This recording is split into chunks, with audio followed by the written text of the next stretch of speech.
See how nicely that peeled away? That membrane just comes right off. If you wait until these eggs are cool, they're gonna be really tough to peel. The key though, guys, is peel your eggs while they're still hot. They're gonna be a little hard to handle, but your eggshells will come off a lot easier if you peel the eggs while they're still hot. There's no big magic to it. I've tried everything, I swear to God. There's 150,000 ways of peeling an egg on the internet. And I don't know. Sometimes I think it's just all about luck. But I've had more luck or more success, I'll call it success. I've had more success peeling eggs when I peel them when they're still hot. Now, I had the same dozen eggs and I tested 6 hot and 6 cold, and those cold ones I couldn't hardly get the shell off of. But the shell came right off just like that on the hot eggs. So that's my little secret for making sure that you get all of your egg when you have boiled eggs and you're not leaving it behind in the shell. Is, you know, as soon as you can possibly touch those eggs, you know, I just run a little bit of cold water over them for just not even a minute, about 15 seconds, and then I go to town trying to peel those because, heck, see how nice and easy that was? And these eggs I just purchased 4 days ago, so pretty good.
Really good.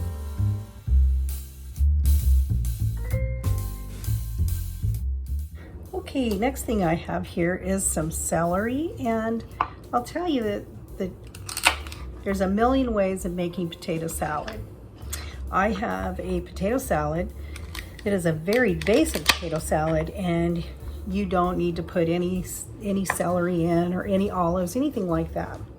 But this recipe is a recipe that I actually have more people who enjoy the potato salad this way than they do the plain potato salad or just the basic potato salad. So I'm going to share this recipe with you as well. I think what I'm going to do is put a towel under my cutting board so it doesn't slip around on me. I didn't think about that, so there we go. I like to use my plastic cutting board when I'm using it for vegetables. It just, I don't know, I've just gotten used to it and it works pretty good for me. Okay, now the celery I'm cutting into small pieces because, you know, I don't particularly enjoy big chunks of celery, in my potato salad, but the small ones give you just a little bit of crunch in your potato salad, and it adds just that little extra flavor. So we are going to just chop this up. Now the potatoes, I drained them and I rinsed them with cold water, and then I did put them in the refrigerator to help cool them down just a little bit more before we actually throw this recipe together. You can put that potato salad together when it's still warm, but because it's got the mayonnaise base in it, I like to wait till those potatoes are a little cooler. I don't want to have to race my mayonnaise to the finish line, if you know what I mean. So let me just rinse this off.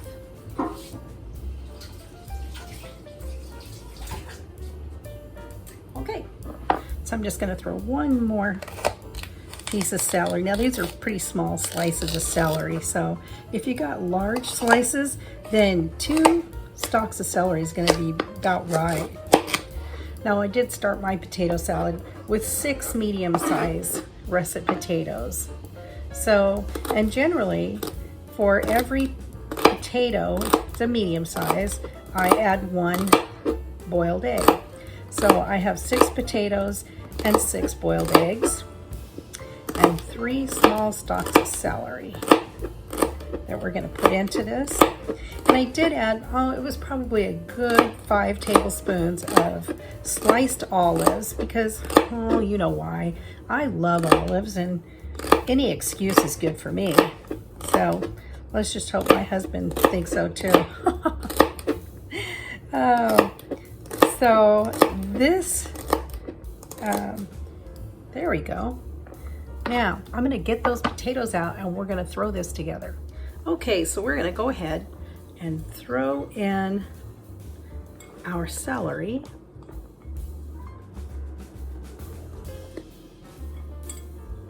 I think that's just about enough. And we're going to get some onion, and we're going to do the same with the onion.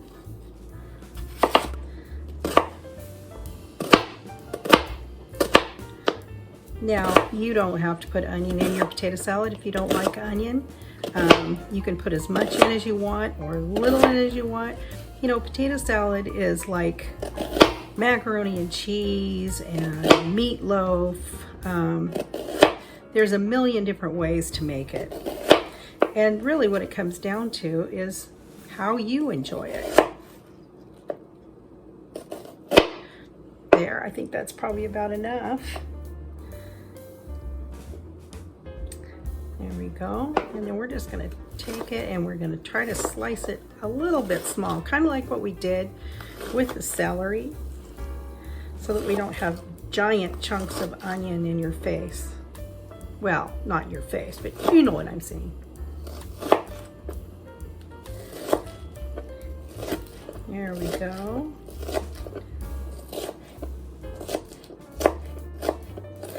Let's add our onion.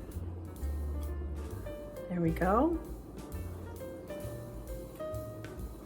And the next thing we're going to do is add our egg. Now, I was going to say this in the very beginning. I should have probably used a larger bowl. But make sure when you are putting together a potato salad, you give yourself plenty of room to toss your potato salad around. So there's lots of room in the bowl.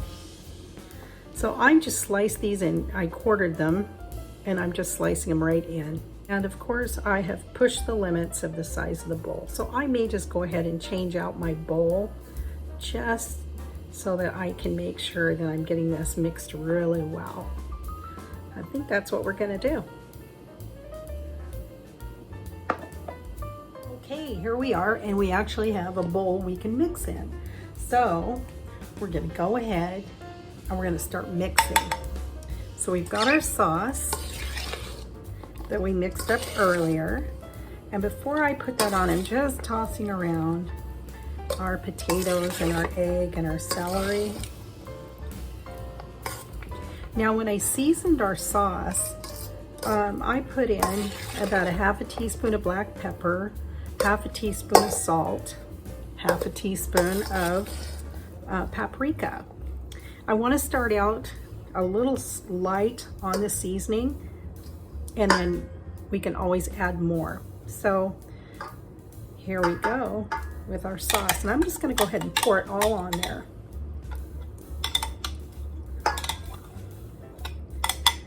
There we go.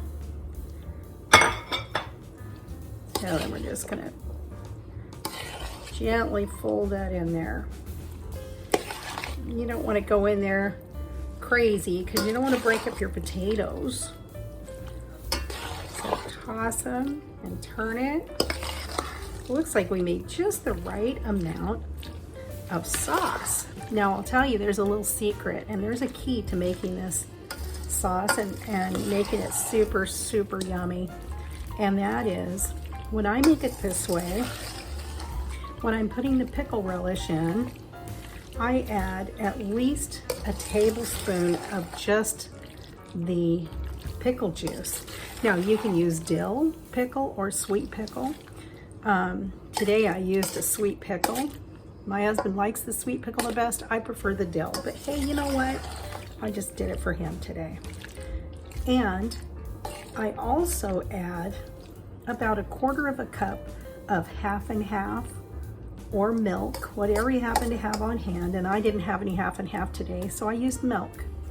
And that just kind of loosens up your dressing so that you get a nice creamy dressing. Because when you put this in the refrigerator, the potatoes are going to soak up some of that sauce, which is really yummy. So you want to make sure you make this ahead of time. Give yourself at least, I'd say 2 hours before you're going to put it on the table to eat it. You can eat it right away, it's fine. But in order to get that taste to absorb, my thing is give it 2 hours, okay? Now, we're going to go ahead and taste that.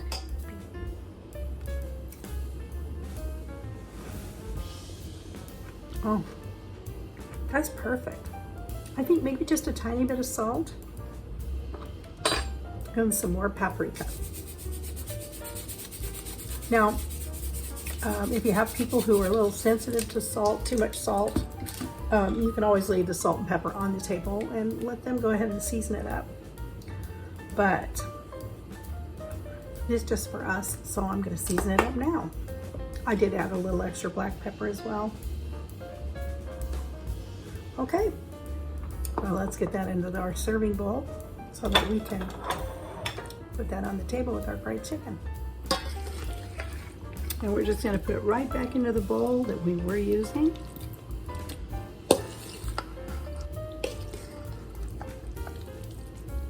If you like a little heat in your potato salad, go ahead and use a little cayenne pepper. Let's add a little paprika for color.